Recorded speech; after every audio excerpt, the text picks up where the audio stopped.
할렐루야. 네. 오늘 계속해서 하나님 나라의 백성답게 살기.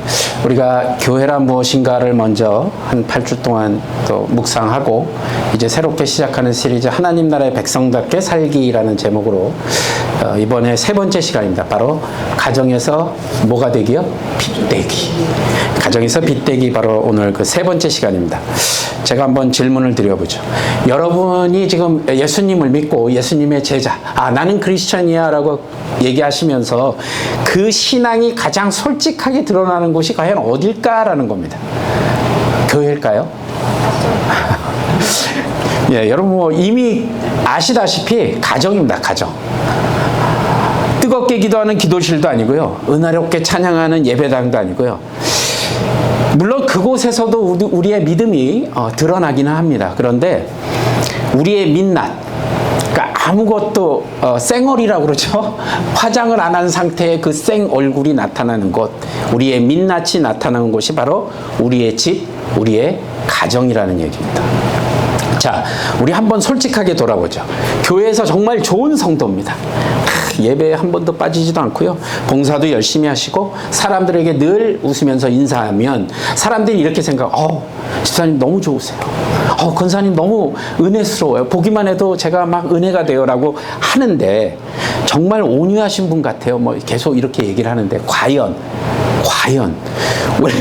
우리 집에 있는 내 아내도 내 남편도 아니면 우리 자녀들도 그렇게 생각할까라고 한번 생각해 보시라는 거죠.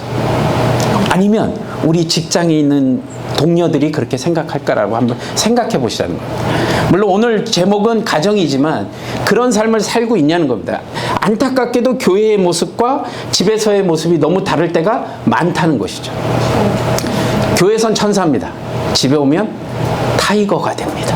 호랑이가 돼요. 때로는 용도 되고요. 아주 무섭게 돌변합니다.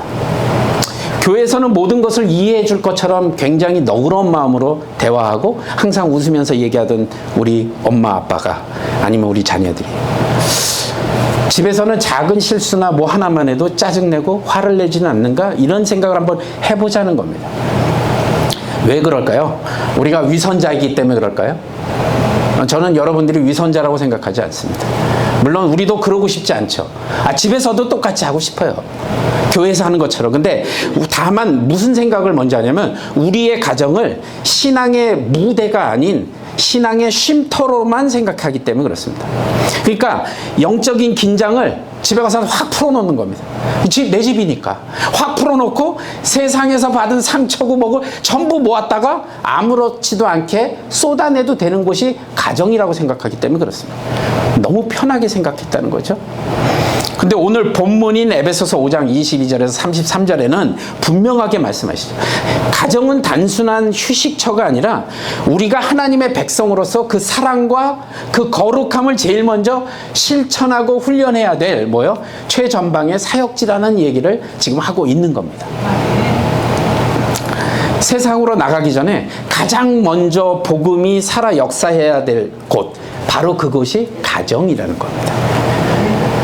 오늘 말씀을 통해서 우리의 가정이 하나님 보시기에 정말 아름답게 그리고 아름다운 예배의 장소 또 거룩한 사랑의 훈련장으로 거듭나는 그런 은혜가 있기를 간절히 축복합니다.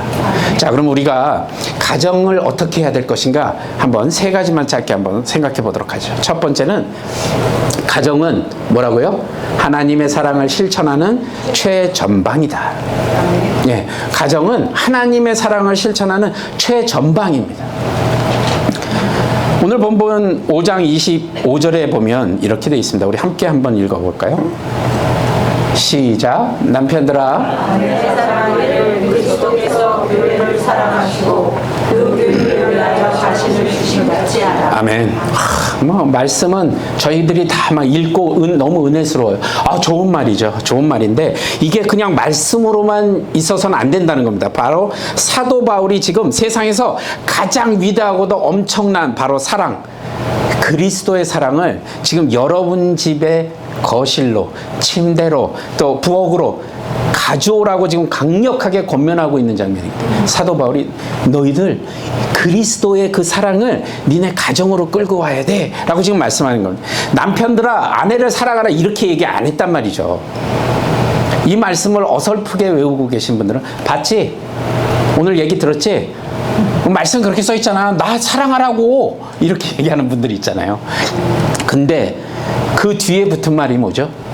그리스도께서 교회를 사랑하신 것처럼. 그러니까 남편들아 아내 사랑하기를 그리스도께서, 그냥 사랑하는 게 아니고 그리스도께서 교회를 사랑하는 것만큼 사랑하라는 겁니다. 자, 그러면 이 한마디가 모든 것을 바꿔놓는다는 말이죠. 자, 근데 우리가 가정에서 해야 할 사랑의 그러면 수준이 어느 정도 돼야 되는 거예요? 도대체 예수님께서 교회를 사랑한 만큼이 도대체 얼마만큼이라는 겁니까? 그러면 궁금하잖아요. 어떤 모습인지를 분명하게 보여주죠. 그러면 예수님이 보여주신 사랑, 그걸 집에서도 실천해야 되는데 그럼 어떤 건지를 알아야 실천할 거 아닙니까? 그죠? 자, 먼저 말씀은 뭐라 그러냐면 자신을 주신 같이 하라고 얘기했습니다. 이게 뭐지? 예수님은 우리를 위해 가진 것의 일부나 아니면 좀 필요 없는 거나 아니면 좀 남아도는 여유분을 주라는 얘기가 아닙니다. 뭐래요? 자기 자신을 전부 주셨다는 겁니다. 그러니까 가장 소중했던 생명까지도 주셨다. 그냥 준 게 아니에요. 이 엄청난 사랑이 우리 집에서는 그러면 어떻게 나타날 수 있냐는 겁니다. 그러면 사람들이 엄청나게 또 크게 생각해요. 그러면 목숨을 내놓고 내가 가정에서 생활을 해야 되는 건가? 아주 또 이렇게 거룩하게 생각하시는 분들이 있는데 제가 항상 얘기하잖아요. 너무 크게 잡으면 처음서부터 실패한다니까요. 작은 것부터 행하시라는 겁니다. 우리 가정이 이렇게 될 수 있도록 작은 거. 뭐냐? 퇴근 후에 이제 너무 피곤해요. 그래서 내가 눕고 싶어. 그런데 하루 종일 아이들이랑 씨름한 아내가 찾아와서 뭘 얘기를 하는데 이거 나중에 얘기하면 안 돼. 난 너무 피곤해. 라고 얘기하는 게 아니라 얘기를 들어주는 겁니다. 귀를 기울여서. 대충 듣는 게 아니고 귀를 기울여서. 또 내가 보고 싶은 드라마가 지금 시작하는데 그거 잠시 멈춰놓고 아이들과 아니면 남편과 아내와 눈을 마주치고 대화하는 거. 이게 그 가정으로 가는 시작이라는 겁니다. 그러니까 내 시간을 아낌없이 기꺼이 내어주는 것부터 시작해 보시라는 겁니다. 목숨부터 내놓으라는 얘기가 아니에요. 이 작은 것부터 시작을 해야죠. 혹시 상대방이 잘못했어요. 누가 봐도 잘못한 것 같은데 아니 내가 먼저 다가가서 미안해. 아니면 내가 더 잘할게. 내가 화내서 미안해. 이 한마디로 시작을 하라는 겁니다. 여러분 너무 거창하게 생각하지 마시고 지금 여러분이 십자가에 올라가서 죽으시라는 얘기가 아닙니다. 작은 것부터 시작을 해야 된다는 거죠. 내가 옳다는 자존심을 먼저 꺾고 가서 미안하다고 사과하고 내가 앞으로 잘할게라든가 아니면 내 자신을 내어주는 것, 그게 사랑의 시작이라는 거예요. 거기서부터 시작하라는 겁니다. 우리의 가정은 바로 이 작은 내어줌을 시작으로 해서 작은 천국을 만들어가는 곳이다. 이겁니다. 그런데 이 사랑이 여기서 멈추지 않죠. 내가 내어주는 것을 넘어서 상대방을 더욱 빛나게 만들어주는 겁니다. 그러니까 예수님은 자신을 주신 이유가 교회를 깨끗하고 흠없는 영광스러운 모습으로 세우기 위함이라고 말씀하시죠. 그러니까 진정한 사랑은 뭐냐면 상대방을 있는 그대로 받아줄 뿐만 아니라 있는 그대로요. 그 다음에 그 사람이 가진 가장 선하고 아름다운 모습, 하나님이 창조하신 최고의 모습으로 세워주는 겁니다. 이게 시작이 돼야 돼요. 나의 말 한마디가 배우자와 자녀들을 더 초라하게 만들고 있지 않냐고 한번 스스로 질문해 보세요. 내 말 한마디 때문에 저들이 상처받고 저들이 힘들어하지 않는가를 한번 생각해 보시라는 겁니다. 자, 에베소서 4장 29절은 어떻게 경고하냐면 함께 읽어보겠습니다. 시작. 무릇 더러운 말은 너희 밖으로 내지 말고 오직 덕을 세우는 데 소용되는 대로 선한 말을 하여 있는 자에게 은혜를 끼치게 하라. 아멘. 우리 가장 많이 쓰는 말 있죠. 아니 당신 왜 이거밖에 못해? 당신 그거밖에 안 돼? 이 말 진짜 많이 씁니다. 그리고 자녀들에게 가장 많이 하는 말. 넌 도대체 누굴 닮아서 그러니? 이거 엄청나게 상처되는 말이거든요. 근데 우린 이걸 아주 자연스럽게 쓰고 있어요. 서로를 빛나게 하는 사랑은 이런 거죠. 아내가 지쳐 보일 때 당신 힘들었어? 혼자 아니야. 내가 기도하고 있어라고 용기를 주는 말입니다. 아니면 힘들어서 세상에서 실패를 거듭하고 낙심돼 있을 때 괜찮아. 하나님께서 당신을 통해 더 큰 일을 하시려고 그러는 거야. 라는 위로의 한마디로부터 시작이 된다는 겁니다. 넌 누굴 닮아 그러니? 당신 이거밖에 못해. 라고 얘기하는 게 아니라는 겁니다. 자녀가 잘못했을 때 감정적으로 소리를 치는 대신 하나님의 말씀으로 아이들을 양육하는 것. 아이들과 함께 기도하는 것. 우리가 서로 격려하고 그런 믿음을 통해서 세상의 때를 완전히 씻어내고 서로를 더욱 빛나게 하는 보석으로 빚어가는 거룩한 세공소가 돼야 된다는 말입니다. 우리 가정이요. 여기서부터 시작하는 겁니다. 교회에서 시작하는 게 아니고 가정에서부터. 근데 어려운 부분이 남았죠. 이 사랑을 언제까지 해야 되나요? 뭐 요번 주 한 주 정도는 제가 어떻게 해볼 수 있는데 언제까지 해야 되죠, 목사님? 내 기분이 좋을 때만, 내 컨디션 아주 좋을 때만 이렇게 해야 될까요? 아니라는 겁니다. 그리스도의 사랑은 우리의 상태나 행동에 따라 변하는 사랑이 아니라는 거죠. 왜요? 왜냐하면 예수님께서는 우리가 죄인 되었을 때에도, 되게 중요하죠? 예수님께서는 우리가 죄인 되었을 때도, 주님을 외면할 때에도 한결같은 사랑을 우리에게 보여주신 분이십니다. 그러니까 그분을 따라 해야 된다는 겁니다. 기분 좋을 때, 컨디션 좋을 때만이 아니라. 그러니까 오늘날 많은 가정들이 힘들어하는 이유도 바로 그거거든요.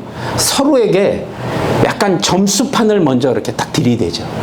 그리고 조건을 붙이죠. 아, 뭐 당신이 요 정도만 하면 내가 요 정도까지는 해줄 수 있어. 에? 아, 내가 집안일을 이렇게 요 정도까지 해주면 내가 인정해 줄게. 라든가. 내가 이만큼 했으니까 당신도 이만큼 해줘야 되지 않아? 라는 거. 뭔가 계산적인 것이 시작되는 순간부터 가정의 사랑에는 금이 가기 시작하고 갭이 생기기 시작합니다. 시간이 지나면 나아지겠지? 아니요. 그건 시간으로도 치유가 안 됩니다. 점점 벌어지게 돼 있죠. 우리가 어떤 조건을 따지지 않고 끝까지 사랑할 수 있냐는 겁니다. 안타깝게도 우리는 그런 존재들이 아닙니다. 그럼 어떻게 되죠? 우리 힘으로는 불가능하단 말입니다. 그러니까 우리가 먼저 아무 자격 없이 그 엄청난 사랑을 받았다는 그것을 기억하고 여러분들이 딱 머릿속에 기억하는 순간부터 우리는 그걸 감당할 수 있는 능력이 우리 안에 생기게 된다는 거죠. 하나님께서 부족한 나에게 얼마나 참고 우리를 기다려 주셨는지, 얼마나 죄인이었던 우리를 큰 사랑으로 품어주시고 우리를 구원해 주셨는지를 딱 깨달을 때 우리의 가족의 허물과 약점 정도는 아무것도 아니라는 겁니다. 그 정도는 그냥 덮어줄 수 있는 상황이 된다는 거죠. 그게 사랑할 힘을 얻게 되는 겁니다. 여러분, 가정은 하나님의 그 위대한 사랑이 가장 먼저 그리고 가장 치열하게 실천돼야 될 최전방이라는 사실 잊지 마십시오. 오늘부터 우리 가정 안에서 작은 희생으로 서로를 내어주고 격려의 말로 서로를 빛내주고 이제는 점수판 이런 거 다 내려놓으시고요. 끝까지 서로를 품어주는 그리스도의 사랑이 넘치는 가정이 되시길 바랍니다. 자, 우리가 두 번째로도 기억해야 될 게 뭐냐면 가정은요, 하나님 나라의 질서를 배우는 훈련장입니다. 하나님 나라의 질서를 배우는 훈련장입니다. 자, 에베소서 5장 22절에 이것도 남편분들이 많이 인용하고 있는 말씀이죠. 함께 읽겠습니다. 아내들이여 자기 남편에게 복종하기를 주께 하도다. 이 복종이라는 단어를 들으면요, 아니 무슨 복종? 지금 이 시대에 무슨 복종? 이거 너무 한쪽으로 치우칠 거 아닌가? 복종이라는 단어를 그렇게 우리가 받아들이거든요. 그런데 충분히 이해할 수 있습니다. 근데 하지만 성경에서 말하는 복종과 질서는요, 완전히 세상의 방식처럼 힘으로 누르고 억압하고 상하관계를 의미하는 게 결코 아니라는 겁니다. 자, 하나님께서 만드신 그 가정의 질서는 세상의 억압과는 완전히 다른, 그러니까 이렇게 생각하시면 아주 쉬워요. 오케스트라의 지휘자가 있고 각 파트의 악기를 다루는 연주자들이 있죠. 그런데 지휘자가 있고 연주자들이 있는데 지휘자가 어떤 그 바이올린을 하는 그 바이올리니스트보다 더 뛰어나서 지휘를 하는 것이 아니라 각자 맡은 것들이 따로 있고요. 그래서 가장 아름다운 음악이라는 공동의 목표를 향해서 각자 맡은 각자의 역할에 기쁨으로 순종하고 서로를 존중하는 것, 그 가정의 질서가 바로 이와 똑같다는 겁니다. 오케스트라와 같은 것. 아버지가 할 일, 엄마가 할 일, 자녀들이 할 일들이 서로 함께 협력하여서 서로 순종하고 기뻐하며 어떻게 해요? 존중하는 것. 이게 필요하다는 겁니다. 그래서 바울이 죽게 하듯 하라라고 말씀하신 이유가 바로 여기에 있다는 거죠. 골로새서 3장 23절에도 똑같은 원리가 적용되죠. 한번 읽어볼까요? 시작. 무슨 일을 하든지 마음을 다하여 죽게 하듯 하고 사람에게 하듯 하지 말라. 아멘. 그러니까 아내의 순종은 남편이라는 한 사람을 향한 것이기 이전에 우리에게 가정을 허락하시고 이 가정을 디자인하신 하나님을 향한 믿음의 표현이라는 겁니다. 이게 시작이 돼야 돼요. 그러니까 이것은 남편을 하늘처럼 떠받들라라는 그런 의미보다 가정을 디자인하신 하나님을 신뢰하기 때문에 그 질서를 존중하는 믿음의 행위로 리더십을 인정해주고 세워주라는 영적인 요청을 말하는 겁니다. 아내의 순종은 남편이라는 한 사람을 향하는 것 이전에 하나님을 향한 믿음의 표현인 겁니다.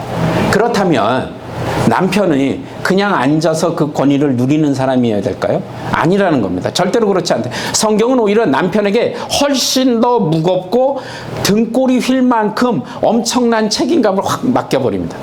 바로 앞에서 나눴던 것처럼 그리스도께서 교회를 위해 자신을 주신 것 같이 하라. 이러면 이제 얘기가 달라지죠. 이거 엄청난 책임감을 가져야 된다는 겁니다. 왕처럼 군림하는 그런 리더십이 아니라 예수님처럼 무릎을 꿇고 발을 씻기는 섬김의 리더십을 가져야 한다는 겁니다. 남편들은요. 아니, 아내들은요. 자, 자신의 목숨까지 내어줄 정도로 아내를 사랑하고 보호하고 모든 필요를 채워줄 책임 있는 남편의 길이 있다는 겁니다. 그러니까 사랑과 순종으로 서로 톱니바퀴가 이렇게 물려서 돌아가는 것처럼 그렇게 하모니를 만들어내야 된다는 겁니다. 자, 그러면 이 아름다운 원리는 부부 관계를 넘어서 이제 어디까지 가야 된다고요? 자녀에게까지도 흘러가야 된다는 거예요. 성경은 자녀에게 뭐라고 얘기하냐면 주 안에서 너희 부모에게 순종하라 라고 가르칩니다. 자녀가 부모님을 순종하는 것은 다행히 오늘은 자녀분들이 계셔서 조금 더 말하기가 수월해졌습니다. 뭐라고요? 주 안에서 너희 부모에게 뭐라고요? 순종하라.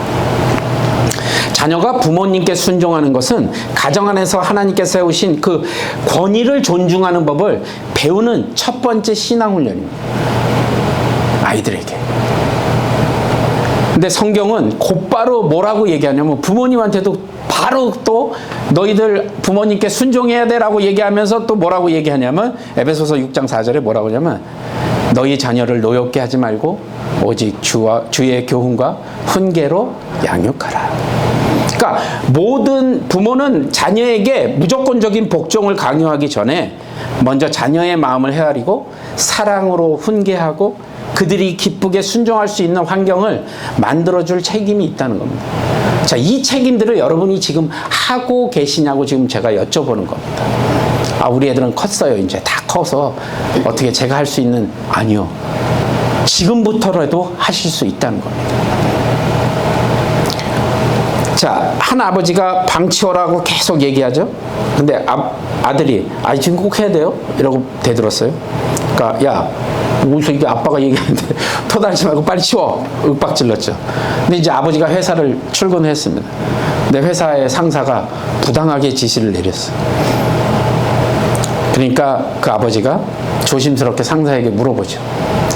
아니 왜 이걸 해야 되는지 이유를 설명해 주실 수 있습니까? 라고 말하는 순간 번개치듯 자기가 아들에게 했던 이야기가 생각났습니다. 나도 존중받고 싶고 이유를 알고 싶어 하면서 나는 왜 아이들에게 이 마음을 헤아리지 못했을까? 라는 생각이 들었다는 것이죠. 여러분, 진정한 순종은 힘으로 이렇게 찍어 누르는 강요에서 나오는 것이 아니라 억지로 피우는 조화가 아니라 사랑과 신뢰를 그 햇살과 물을 받아서 아주 피어나는 그 아름다운 꽃과 같다는 이야기입니다. 그러니까 가정은 바로 이 위대한 순종과 섬김을 배우는 가장 안전하고 중요한 영적 훈련장이라는 겁니다. 여러분들이 훈련을 가정에서 계속 하셔야 돼요. 서로의 역할을 존중하고요, 사랑으로 섬기고 주님께 하듯 순종할 때 우리의 가정은 세상이 흉내낼 수 없는 그 천국의 하모니를 연주하게 될 줄로 믿습니다. 자, 마지막으로 세 번째로 우리가 기억해야 될 것은 뭐냐면, 여러분, 가정은 복음을 살아내는 최고의 무대입니다. 자, 이게 무슨 말이냐? 우리 가정을 통해서 감당해야 할 가장 영광스러운 사명이 무엇인지를 알려주고 있다는 말이죠. 에베소서 5장 32절 말씀 우리 함께 읽어보도록 하겠습니다. 시작. 이 비밀이 크도다. 나는 그리스도와 너희를 위하여 말하노라. 아멘. 여러분, 이 비밀이라는 말을 들으면 어떤 생각이 드시나요? 뭔가 감춰져 있고 특별한 사람만이 알 수 있는 그 놀라운 진리라는 느낌 드시지 않습니까? 사도 바울이 지금 바로 그 거대한 비밀을 우리에게 공개하고 있다는 겁니다. 그 비밀이 바로 이거죠.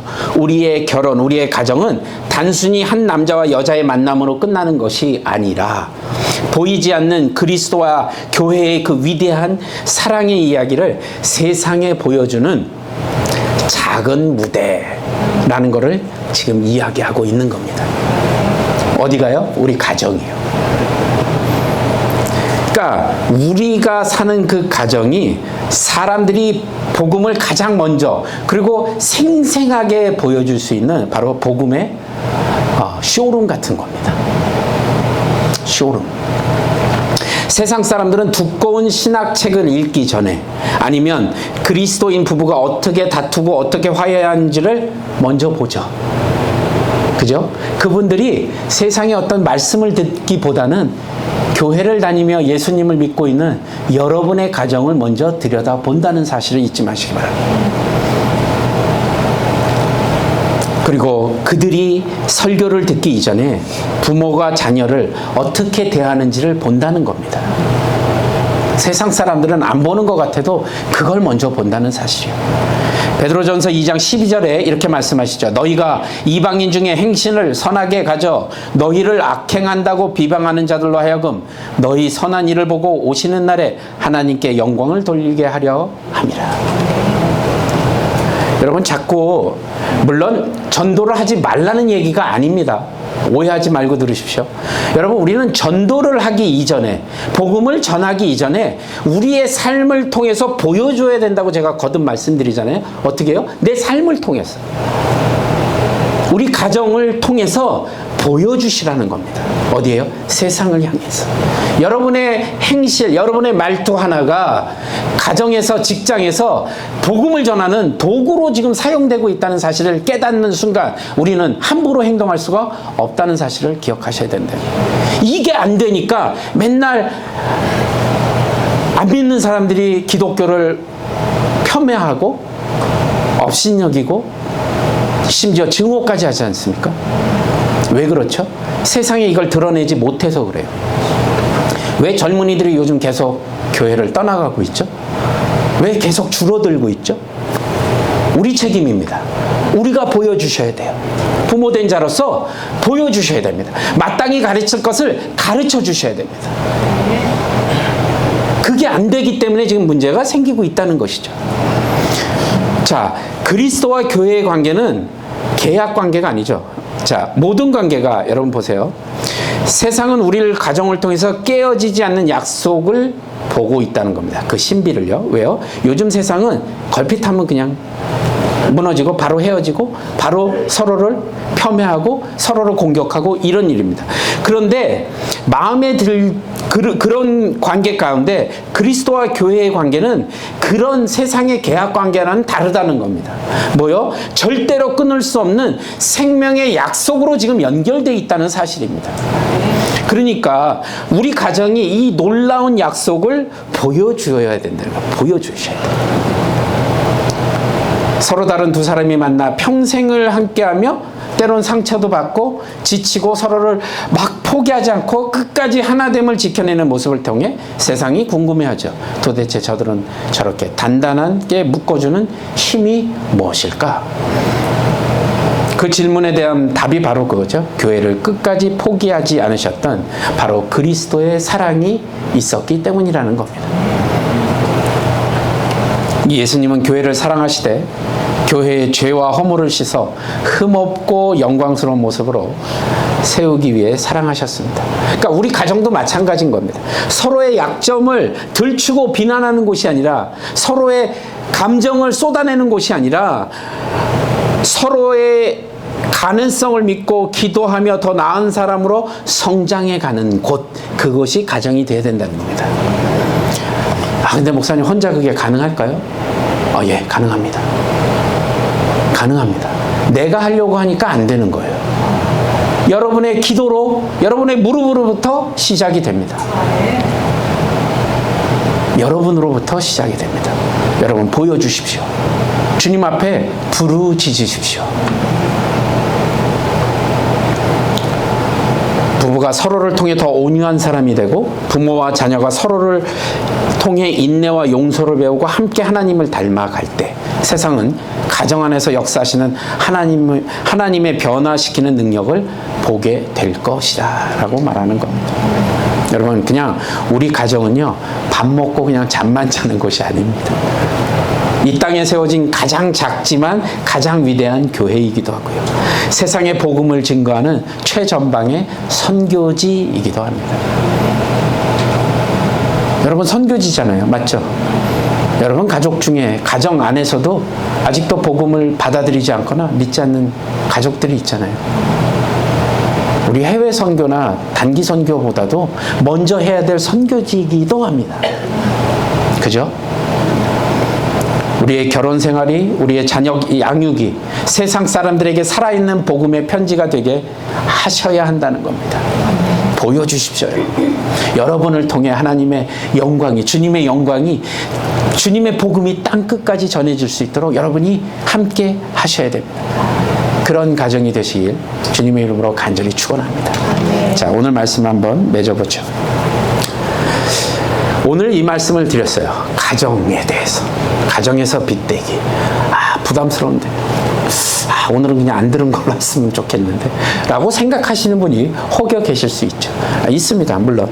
그런데, 이거 우리 집 얘기인데? 라고 생각하시는 분이 있을 수도 있죠. 괜찮습니다. 여러분, 진짜로 괜찮습니다. 그 마음은 우리를 넘어뜨리기 위한 정죄의 마음이 아니라 이제 이 시간을 통해 우리의 가정을 천국으로 회복시키시려는 주님의 따뜻한 초대장으로 받아들이시기 바랍니다. 오늘부터 시작하시면 됩니다. 제가 그랬잖아요. 작은 것부터, 오늘부터, 지금부터, 이 교회의 문을 나서는 그 순간부터 여러분의 삶 가운데 보여주십시오. 자, 우리는 가슴에 세 가지 진리를 새겼죠. 먼저 우리 가정이 최전방의 선교지라는 것을 여러분 기억하십시오. 선교지입니다. 끝까지 변치 않는 그 사랑을 가장 가까운 가족에게 먼저 흘려보내시기 바랍니다. 그리고 우리 가정이 세상의 힘의 논리가 아니라 사랑과 순종과 섬기는 법을 배우는 그런 곳이 되어야 한다는 사실입니다. 자, 그리고 그것을 배우는 가정은 거룩한 학교이기도 하죠. 그죠? 그래서 서로 존중하고 세워줄 때 우리 집은 흉내낼 수 없는 아름다운 하모니를 연주한다고 말씀드렸고요. 그래서 우리 가정은 살아있는 무대이고 움직이는 복음이라는 사실을 확인했습니다. 자, 근데 마태복음 5장 16절에 이렇게 말씀하십니다. 우리 함께 읽어볼까요? 시작. 이같이 너의 빛이 사람에게 비치게 하여 그들로 너희 착한 행실을 보고 하늘에 계신 너희 아버지께 영광을 돌리게 하라. 아멘. 아멘. 우리의 착한 행실이 하나님께 영광을 돌리게 하라. 그런데 이 빛은 어디서부터 시작이 된다고요?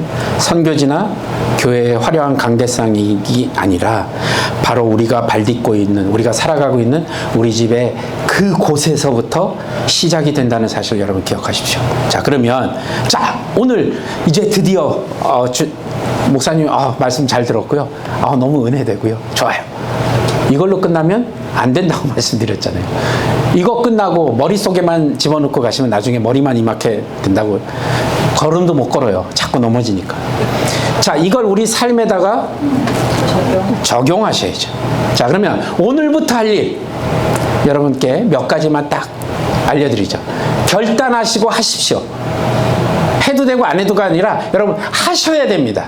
왜요? 우리 가정을 지키기 위해서, 우리 교회를 지키기 위해서, 우리 사회를 지키기 위해서 여러분들이 꼭 하셔야 될 일 몇 가지만 알려드립니다. 첫 번째, 가정 예배를 드리십시오, 여러분. 아직 안 드리신 분이 있다면 하십시오. 하셔야 됩니다. 도대체 뭘 믿고 그렇게 안 하시는 거죠? 제가 지금 죄송합니다. 이게 너무 울컥해져서. 매일을 드리는 거 어려우면 일주일에 한 번 괜찮습니다. 그것도 힘들어요? 2주에 한 번까지는 제가 봐드리죠. 여러분 하십시오. 이게 여러분의 가정을 회복시키는 가장 핵심적인 겁니다. 그래서 가정 예배를 드린 이유가 뭐죠? 가정 예배가 뭐라고요? 하나님이 우리 가정의 주인이신 것을 고백하는 시간입니다. 그 시간이에요. 제가 여러분들한테 헌금 얘기 잘 안 하지만 헌금을 드리는 이유가 뭐죠? 이 물질이 내게 아니라 주님 거라는 고백을 얘기하는 겁니다. 지금 고백하는 거예요. 그러면 가정 예배를 드려야 우리의 삶이, 우리의 가정이, 우리의 집이 주님으로부터 왔다는 것을 고백하는 시간이기도 하죠. 그 시간을 통해서 주님이 주신 은혜를 우리는 삶에서 계속 깨달으며 가야 됩니다. 아이들을 싫어해요. 힘들어요. 시간 맞추기 너무 힘들어요. 그래서 제가 집에서 나가라고 그랬습니다. 그거 안 할 거면. 그랬더니 모이기 시작합니다. 강력하게 하십시오. 리더 되신 여러분들이요. 그렇게 해야 우리 가정이 살아나게 됩니다. 우리 가정의 주인이 하나님이심을 인정하는 분명한 고백을 시작하십시오. 두 번째로 기도하십시오, 여러분. 도대체 기도 안 하고 어떻게 아이들을 양육할 생각을 하시는지, 어떻게 우리 가정이 평안하기를 원하시는지, 어떻게 우리 교회가 부흥되기를 원하시는지, 어떻게 내가 매일매일의 삶을 살아가려고 하는지. 기도 없이 된다고요? 아니요, 안 됩니다. 이 비난의 말 대신, 짜증 섞인 말 대신 여러분 무릎 꿇고 기도하십시오. 여러분의 가족의 이름을 부르면서, 교회 성도님들 이름 잠깐 잊어먹는 건 제가 그냥 봐드릴게요. 우리 가족 이름 한 사람 한 사람을 부르면서 기도하십시오. 자녀들도 똑같은 기도를 하셔야 된다. 그리고 우리 아이들의 미래를 위해서, 우리들 어린 아이들은 학교에서 공부 잘하고 이런 것들을 여러분 도대체 뭘 믿고 기도 안 하십니까? 누굴 만날 줄 알고. 장성한 자녀들 배우자를 위해 기도하셔야 됩니다. 믿음의 배우자들을 만나게 해달라고. 지금부터 하십시오. 우리 애는 어리니까. 아니요, 지금부터 하세요. 그래서 우리의 잔소리가 아닌 하나님의 그 능력으로 가족들이 변하게끔 하셔야 한다는 겁니다. 여러분 기도하십시오. 그리고 세 번째, 어렵죠. 미안해, 사랑해를 매일 반복해 보시기 바랍니다. 제일 못하는 것 중에 하나죠. I love you. 제가 예전에 아버지 학교에서 숙제로 자녀들과 1대1 데이트라는 걸 해보라고 그랬어요. 제가 애가 셋이니까 셋을 한꺼번에 데리고 다닌 적은 있어도 따로따로 해본 적은 없거든요. 그래갖고 아이들 하나씩 숙제니까 했어요. 지금까지도 그거를 잊어먹지 않습니다. 너무 좋았대요. 어디 갔냐고요? 버거킹 갔습니다. 왜 버거킹을 가고 싶었는지 모르는데 그날 가고 싶대요. 그래서 데리고 가서 얘기하고 했습니다. 여러분, 미안해 사랑이라는 이 단어가 엄청난 효과를 불러일으킵니다. 주님의 사랑을 담아 사랑한다고 이야기하십시오. 타지에 외부에 나가 계십니까? 전화하세요. 쑥스러우면 카톡으로 하세요. 그래도 음성으로 들려주는 것이 더 좋습니다. 사랑해. 오늘 하루도 주 안에서 잘 지냈으면 좋겠어. 내가 기도하고 있어. 얘들아, 내가 엄마가 아빠가 기도하고 있는 거 알고 있지? 오늘도 주 안에서 얘들아 승리하는 삶 살아야 돼. 주님 뜻 가운데 살아야 돼. 얘기하셔야 된다. 기도하시고 얘기하셔야 돼요. 표현하십시오. 한국 사람 제일 못하는 게 표현력이잖아요. 표현하십시오, 여러분. 자, 그리고 마지막으로 네 번째, 비난의 돋보기를 내려놓으시고 칭찬의 망원경을 들어보시기 바랍니다. 비난할 것은 그냥 내려놓으시죠. 그리고 칭찬할 걸 찾으면 엄청 많습니다, 여러분. 아내가 미장원에 가서 헤어컷을 했는데 한 달이 넘도록 못 알아채면 이거 어쩌자는 겁니까? 빗질만 반대로 해도 칭찬해 주시라니까요. 하루가 달라집니다. 남편한테 오늘 왜 이렇게 잘생겼냐고 한번 얘기해 보십시오. 하루의 삶이 여러분 달라집니다. 우리 자녀들에게 오늘 아이들 너무 니들 얘가 갑자기 설거지를 했어요. 사실은 지컵 하나 닦은 겁니다. 그래도 칭찬해 주십시오. 그 다음날 전체를 다 해버리는 놀라운 역사가 일어납니다. 칭찬해 주세요. 칭찬은 고래도 춤추게 한다고 말이에요. 근데 우리는 그 표현을 너무 못하잖아요. 이게 시작이 되는 겁니다. 여러분, 그냥 가족들에게 당신이 있어서 너무 든든해. 얘들아, 내가 너희들이 있어서 너무 행복해. 그냥 표현하시라고요. 그렇게 해서 정말로 그 행복하다는 마음이 전해질 때 하루의 삶이 달라진다는 거예요. 교회에서 은혜 받는 것으로 끝나는 게 아니에요, 여러분. 이 은혜가 우리 가정까지 가야 된답니다. 여러분, 바라기는 여러분의 가정이 더 이상 지쳐버린 영혼의 도피처가 아니라 세상을 향해 나아가는 영적인 베이스 캠프가 되기를 소원합니다.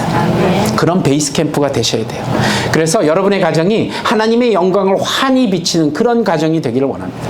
등대 같은 역할을 하기 바랍니다.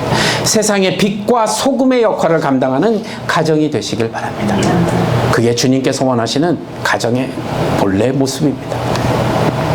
이 놀라운 일을 우리의 힘이 아닌 우리 안의 능력으로 행하실 하나님을 찬양하며 나아가시길 바랍니다. 자, 오늘 에베소서 3장 20절에서 21절 여러분 한 분 한 분의 가정을 축복하며 한번 우리 전체 한번 읽어볼까요? 시작. 우리 가운데 역사하시는 능력대로 우리가 구하거나 생각하는 모든 것에 능히 하실 이에게 교회 안에서와 그리스도 예수 안에서 영광이 대대로 영원 무궁하기를 원하노라. 아멘.